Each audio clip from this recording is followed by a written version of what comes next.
Hello and welcome. I'm Amritan Shurai and you're watching Law of the Land on Raj Sabha TV. Today we bring to you the 117th Constitutional Amendment Bill 2012, which seeks to provide for reservations in promotions for the scheduled caste and scheduled tribe. To discuss the issue, I have with me Mr. MP Singh, Chairperson, Delhi Judicial Academy, and Dr. Adish C. Agrawala, President, International Council of Jurists. Now for the headlines. The Constitutional Amendment Bill grants reservation in promotion to SC and ST.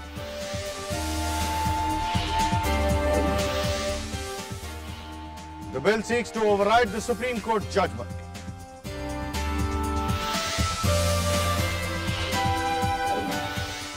And the Supreme Court had directed that reservation in promotions can only be given after government complies with certain parameters.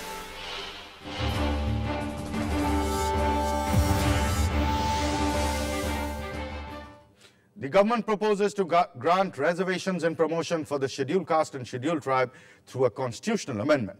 The 117th Constitutional Amendment Bill provides to declare anyone belonging to the scheduled caste and scheduled tribes as backward. This was necessary as the Supreme Court in one of its judgments had ruled that reservation in promotion can only be granted after the government establishes backwardness of the scheduled caste and scheduled tribe candidate. Despite attempts by the government to ensure reservations in promotions to scheduled caste and scheduled tribe, it did not succeed as the matter got stuck in the constitutional interpretation of the Supreme Court. As of now, the Constitution provides for promotion in reservation, but it can't be implemented till the government records and establishes the backwardness of the candidate, which is a difficult thing to do. Now the government intends to iron out this tangle by declaring all SC and STs as backward by amending the constitution. But backward class कितना है, कौन है, data क्या है, वो भी नहीं establish करेगा कोर्ट के सामने. Inadequacy of representation कितना है तो हो सकता है, बता सकते हैं कितना post है, different posts, see how many people are there, how many people are not there. But that shows this mindset कि नहीं court कुछ भी बोले कि चीज़ की ज़रूरत है, we'll go ahead. Why? There was a meeting held and there was a universal demand, everyone said this, that. You can't go by popular sentiments and popular demand. You must observe the discipline of the Constitution. And if you don't, then unfortunately the act may be struck down as unconstitutional.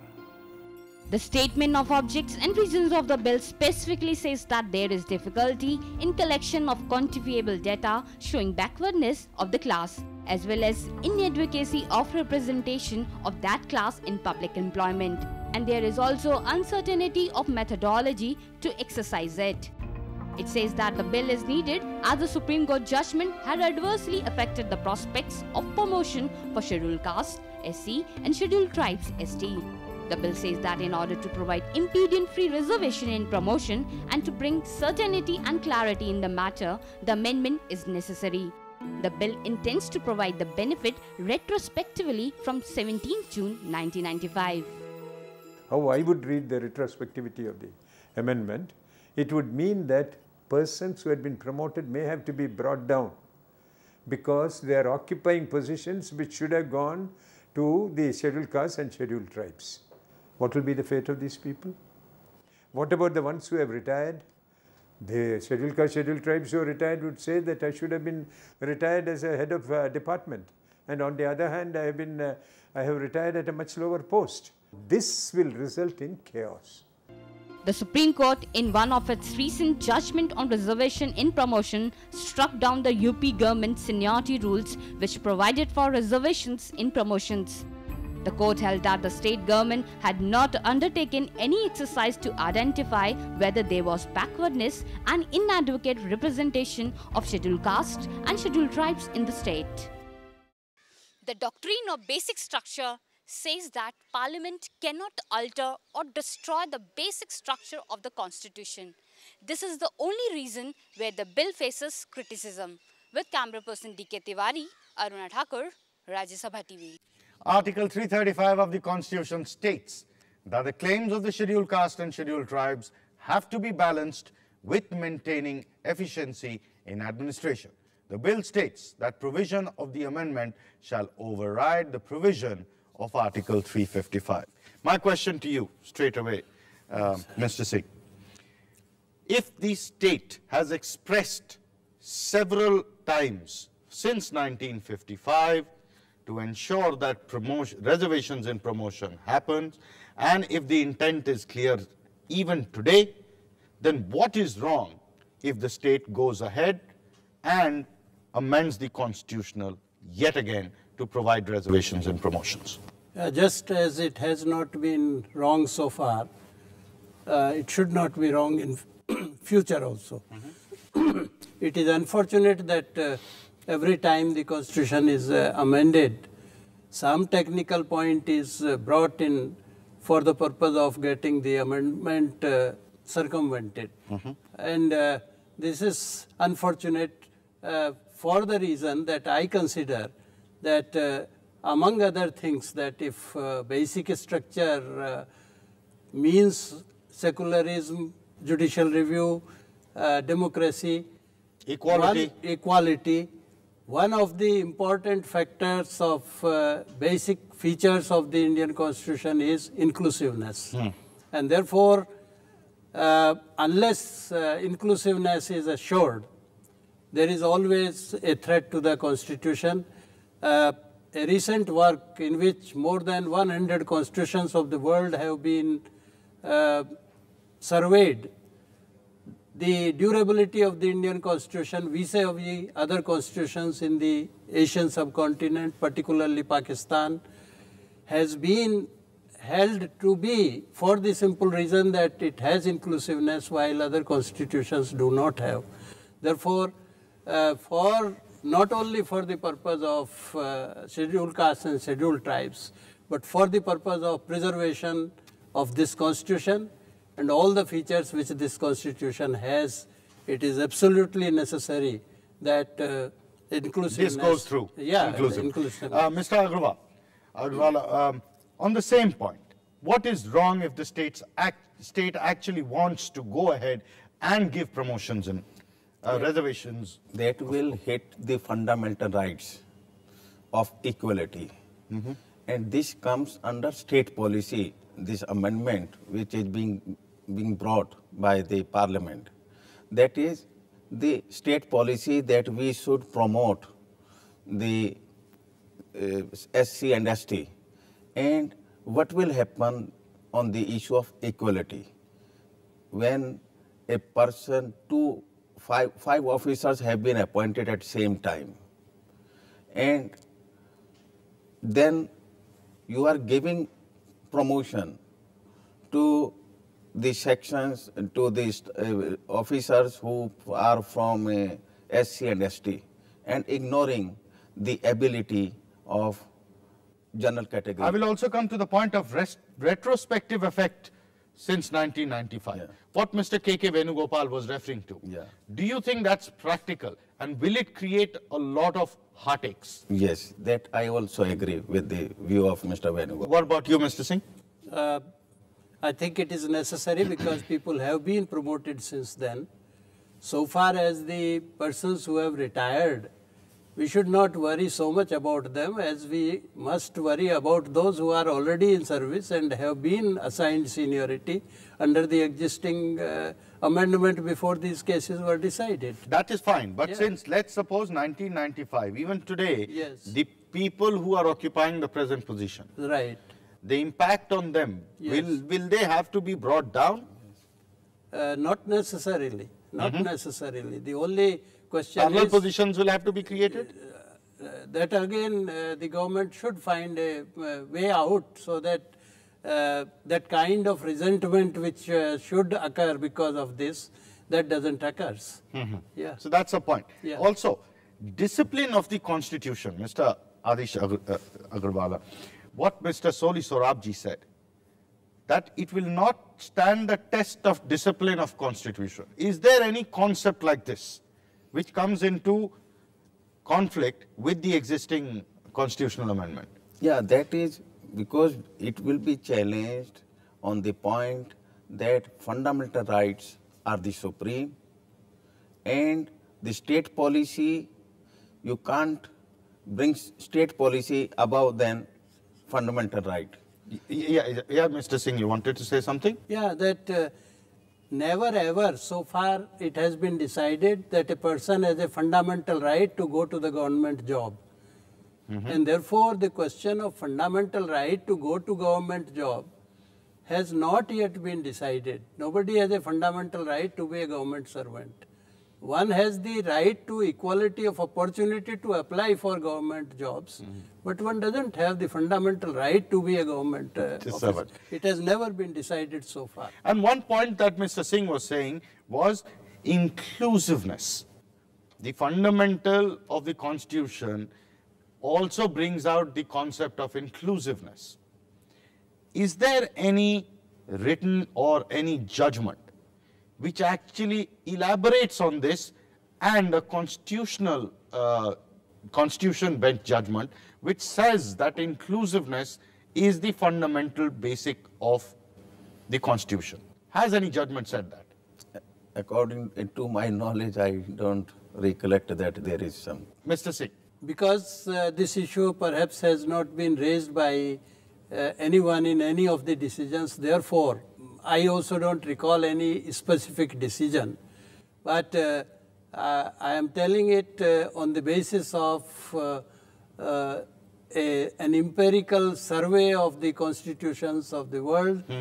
And one of the factors which has been held in favor of the Indian Constitution, that it has survived so long in such adverse circumstances, one of the reasons is its inclusiveness. They have said only 3 reasons: flexibility, specificity, and inclusiveness. They say the first 2 are satisfied in number of constitutions, but this third one is satisfied only in the Constitution of India, and therefore it has survived. Right. On that note, it's time for us to head into a break. When we come back, we will tell you about the Supreme Court judgment laying down parameters for grant of reservations in promotion.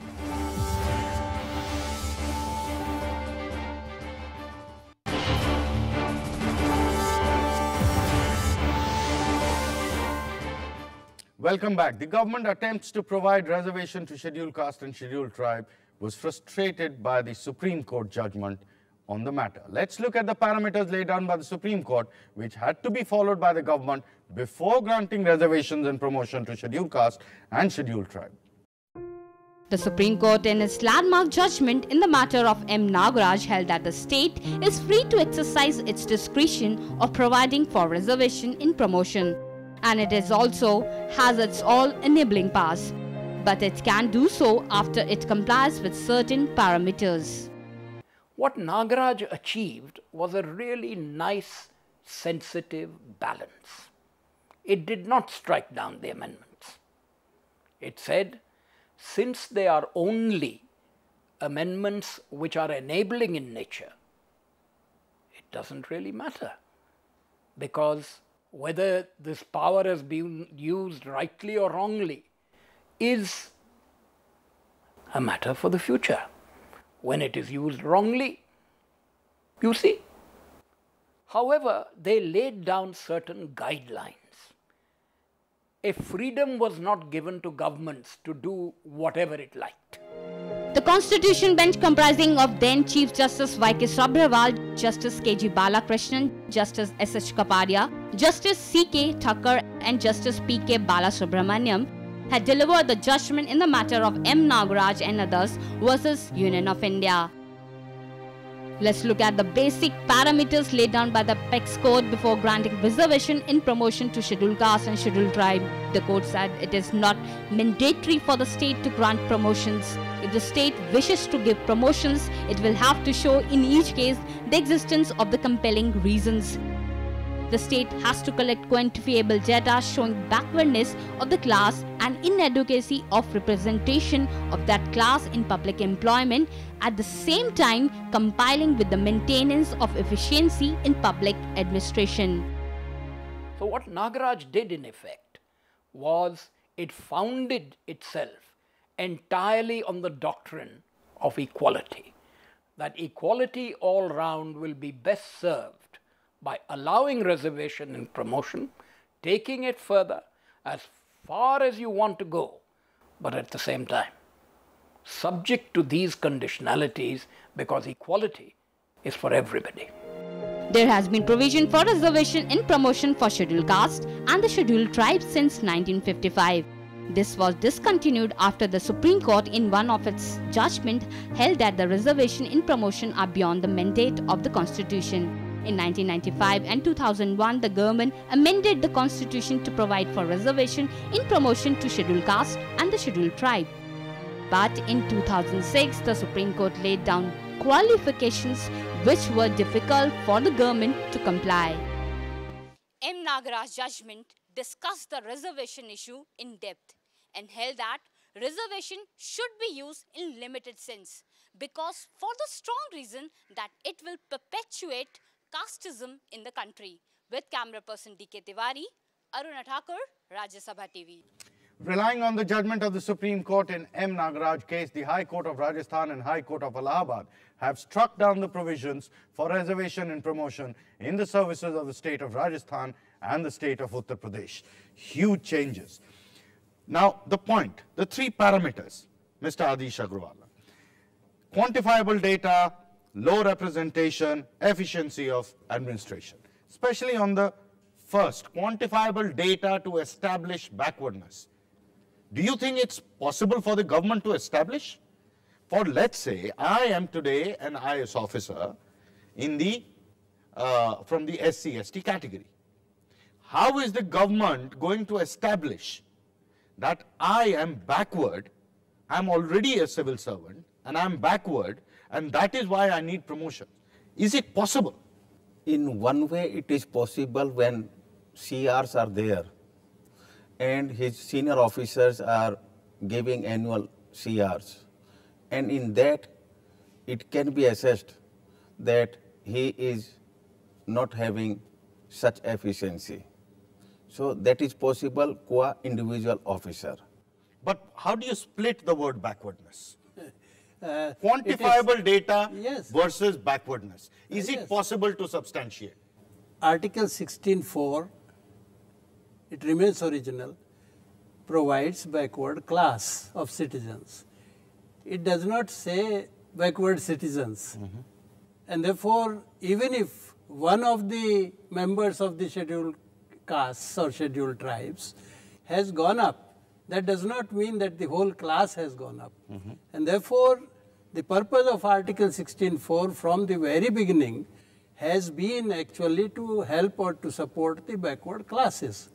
And scheduled castes and scheduled tribes as a class, I think there is sufficient data. There is no need of further going to data. Every year, Scheduled Caste, Scheduled Tribe Commissioner gives data. There are various reports by which it is established that their representation, particularly in higher services, so the problem is that the court says it has to be established in every candidate's case. Individually. It is not a generic thing. So quantifiable data, for example, I, Amritanshu Rai, if I am a scheduled caste and scheduled tribe person, the government will have to establish that I, despite being a civil servant, am backward. And it will have to it will have to establish that there is low representation of my kind. It will also have to establish that there is efficiency of administration is upheld, Article 355 of the Constitution.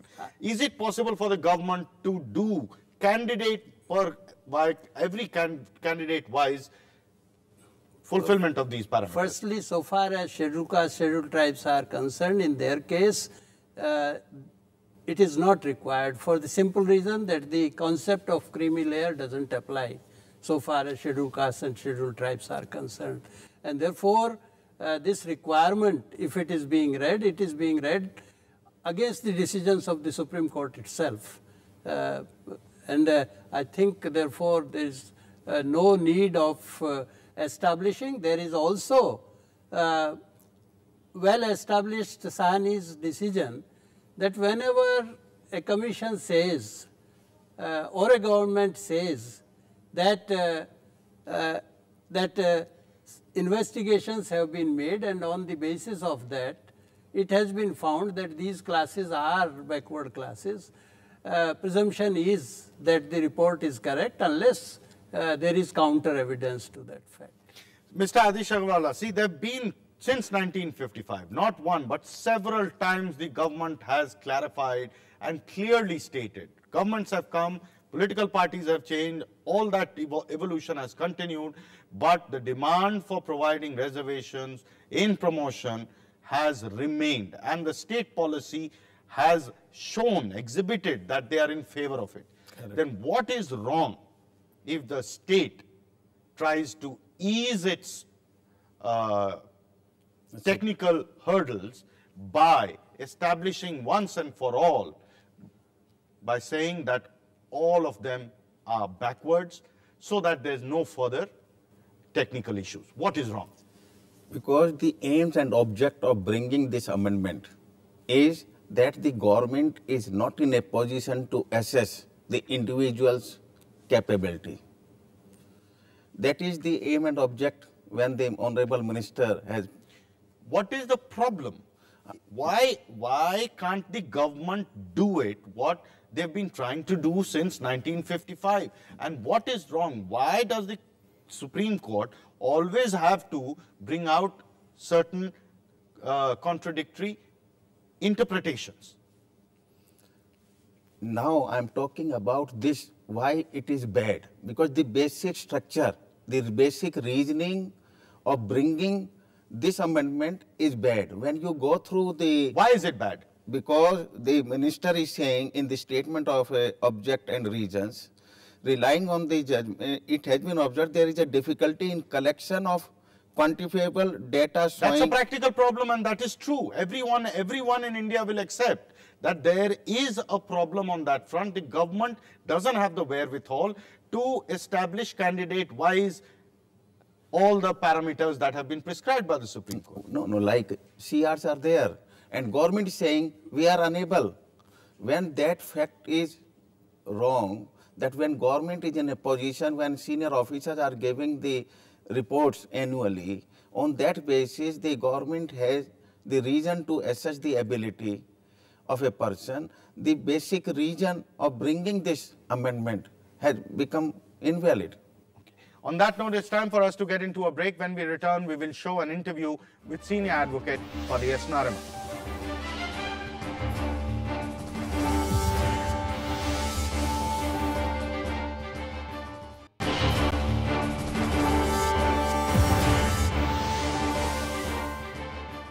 Welcome back. My colleague Aruna Thakur spoke to Mr. Fali S. Nariman, senior advocate, and tried to get his point of view on the issue. The 117th Constitutional Amendment Bill ignores M. Nagaraj's judgment. So what will be your take on this? Ultimately, it will have to be decided. Not because anybody is against scheduled castes or scheduled tribes, perfectly correct. But if the efficiency of services in public employment is admittedly to be breached because it says notwithstanding anything in 335, then I am afraid the Constitution is more important than any section of people within it. So it's a question of, do you love the people more or do you love India more? And I think the answer must be that we have to stick with the India that we love. This bill also reopens the debate of equality. So what is your viewpoint on this issue? At each stage, you will find from decisions, right? And the latest decision is of the Chief Justice designate, Justice Kabir, in 2011, which followed Nagaraj's case. But the most important element, I believe, in this whole controversy is not public sentiment, but a certain constitutional principles which can never be sacrificed. And this is one which can never be sacrificed, namely for efficiency. And if you admittedly say that we don't care whether there is efficiency in public service, then my answer to the government which introduced the bill is that you are not fit to govern.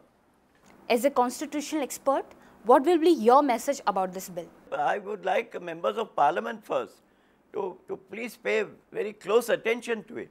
Do they want a governance in all the states which is inefficient? Because that's the right question to put to them. Because I'm not sure whether they fully comprehend. Of course they understand, but whether they comprehend the important consequence of this amendment. That's why I'm more concerned.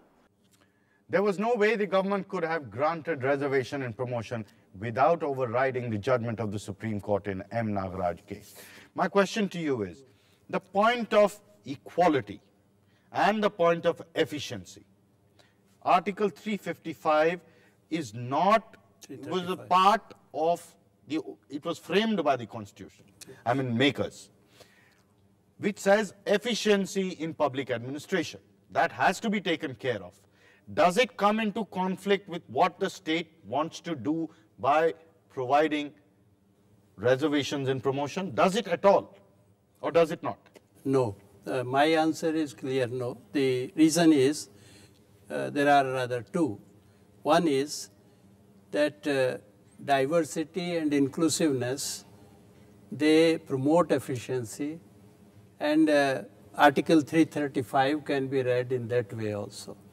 That having in view efficiency of administration, special provisions have to be made for the scheduled castes and the scheduled tribes. Instead of reading it other way, that just by including the scheduled castes, scheduled tribes, efficiency is reduced, which is not the case.